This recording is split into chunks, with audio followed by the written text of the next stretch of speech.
Hello students, welcome to my channel Angrezi to English. पिछले video में हमने सीखा था use of may and might, और आज की इस वीडियो में हम सीखेंगे use of will and would.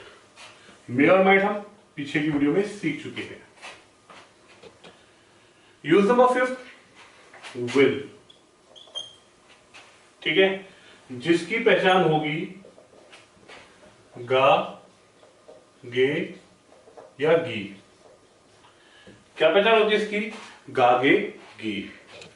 ठीक है, अब एक बात ध्यान रखनी है कि जो ये गागे गी होता है वो हिंदी की क्रिया में ही आकर के जुड़ जाता है। जैसे खाना, ठीक है, तो खाना में क्या होगा? खाऊंगा, खाएगी, खाएंगे। खेलना, खेलूंगा, खेलेंगे, खेलेंगी।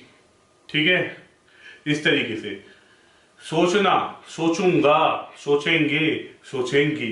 तो जो गागेगी होता है वो क्या होता है? क्रिया के अंदर ही जुड़ जाता है।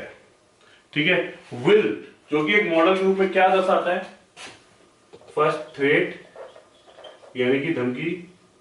सेकंड, इंटेंशन यानी कि इरादा। ठीक है, ये मेन तो पॉइंट है। एक चीज ध्यान रखिए, थोड़ा सा पीछे की बात करते हैं कि एक समय था जब हमारा शैल का प्रयोग बहुत मात्रा में होता था। अब धीरे धीरे समय के प्रयोग साथ में क्या हुआ? शैल का प्रयोग चलन से बाहर हो गया, अब नाम मात्र के लिए प्रयोग होता है।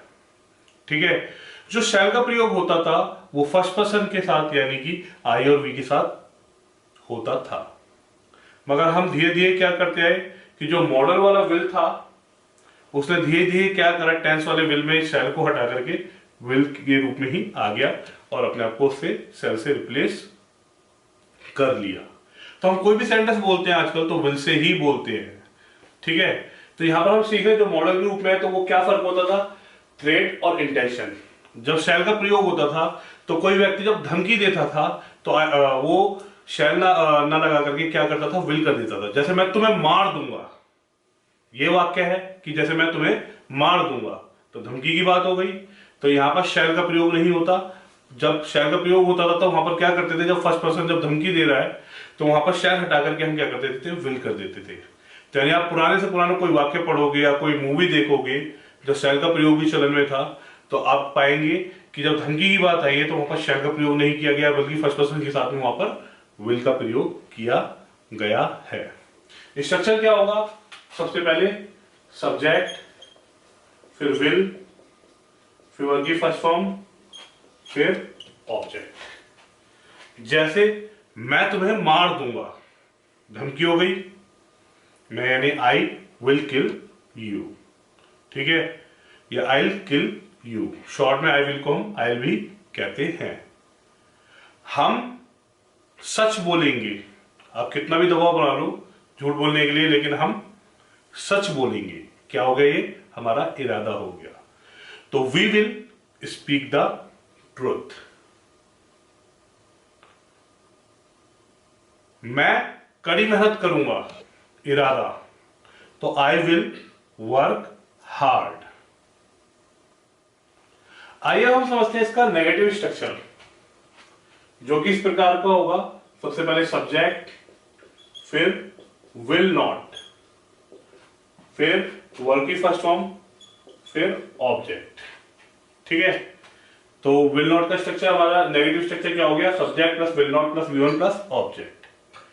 सेम जो पॉइंट है वो यहां पर भी आएंगे। जैसे मैं तुम्हें नहीं छोड़ूंगा, तो आई विल नॉट लीव यू। और एक पॉइंट और ध्यान रखिए कि विल नॉट को हम शॉर्ट में क्या कहते हैं?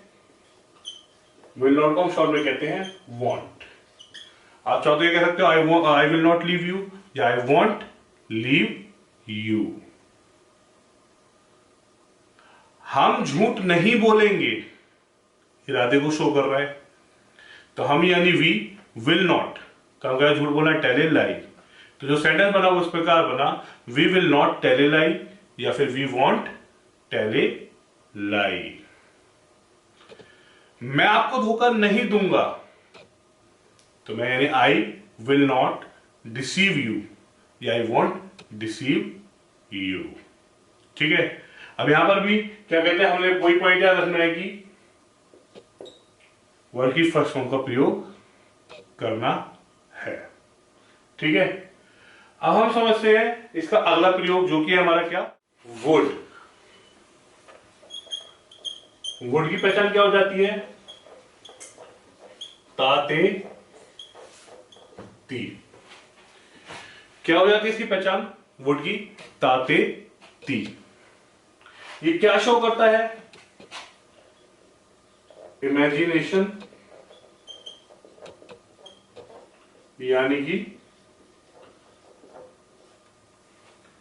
कल्पना। क्या शो करता है, इमेजिनेशन यानी कि कल्पना। ये दो वाक्यों का मेल होता है। ठीक है, यदि अगर से शुरू होता है। जैसे अगर आप यहां आते तो मैं आपको पढ़ाता, ये सेंटेंस है। यदि आप यहां आते तो मैं आपको पढ़ाता। इससे क्या पता चलता है, ना तो आप यहां पर आए और ना ही मैंने आपको पढ़ाया। कल्पना कर रहे हैं अगर आप आते तो मैं आपको पढ़ाता। दो वाक्यों का मेल है। अगर या यदि आएगा तो हम क्या करेंगे, उसके लिए इफ लगाएंगे, फिर सब्जेक्ट, फिर वुड, फिर वर्ब की फर्स्ट फॉर्म, फिर ऑब्जेक्ट, फिर तो के लिए कॉमा लगाना है हमने। एक बात ध्यान रखनी है क्या, कि जब हम कंजक्शन इफ का प्रयोग करते हैं तो के लिए हम देन का प्रयोग ना करके बल्कि कॉमा लगाते हैं। ये बात आपने अच्छे से याद रखनी है। फिर क्या करेंगे, दूसरा सेंटेंस बनाएंगे तो वही रूल अप्लाई हो जाएगा, subject plus would plus V1 plus object.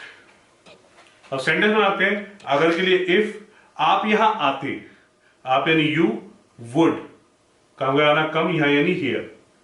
ठीक है, तो के लिए हमने क्या करना है, लिखते समय कॉमा लगाना है, बोलते समय हम हल्का सा पॉज दे देंगे, देन नहीं लगाएंगे।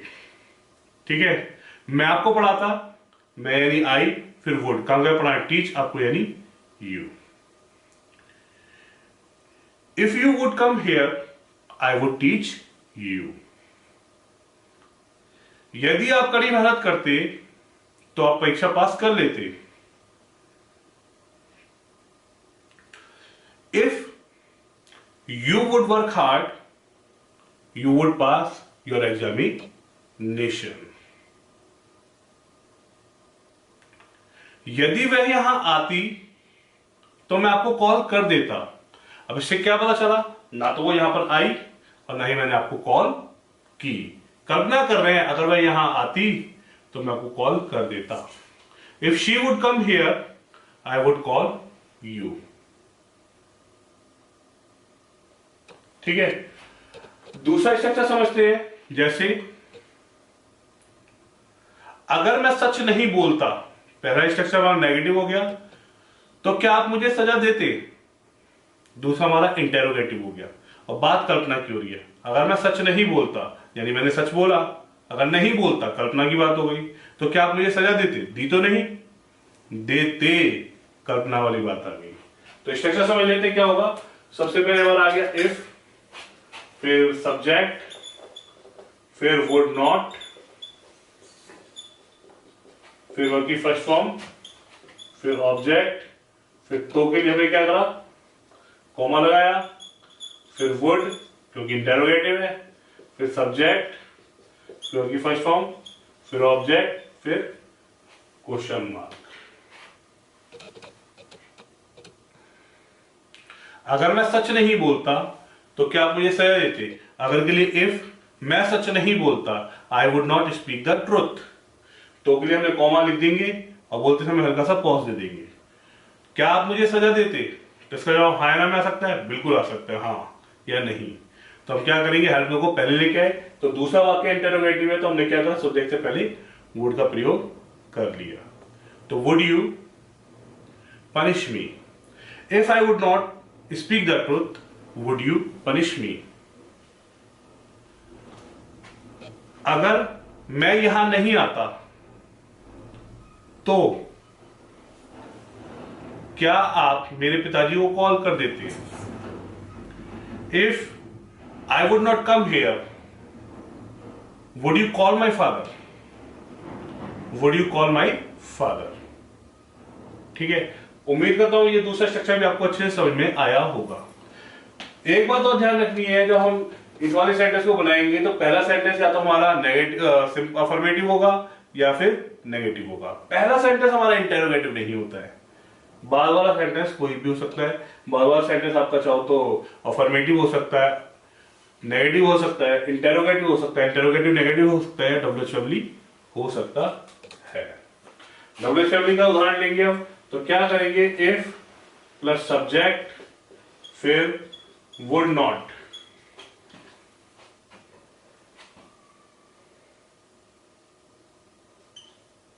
फिर वर्ब की फर्स्ट फॉर्म, फिर ऑब्जेक्ट, फिर तो के लिए कॉमा, फिर WHW वर्ड, फिर वुड, फिर सब्जेक्ट, फिर V1, फिर ऑब्जेक्ट, फिर क्वेश्चन मार्क। अब सेंटेंस लेते हैं, अगर आप यहां नहीं आते तो आप कहां जाते।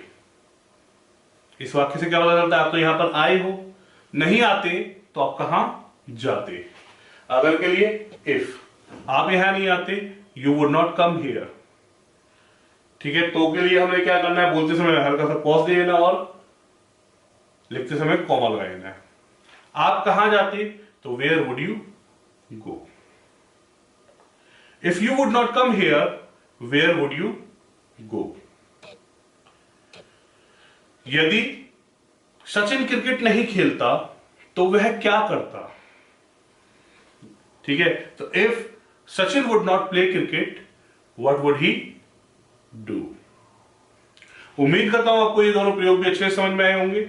ऐसी ही और वीडियोस के लिए बने रहिए हमारे चैनल के साथ में। धन्यवाद।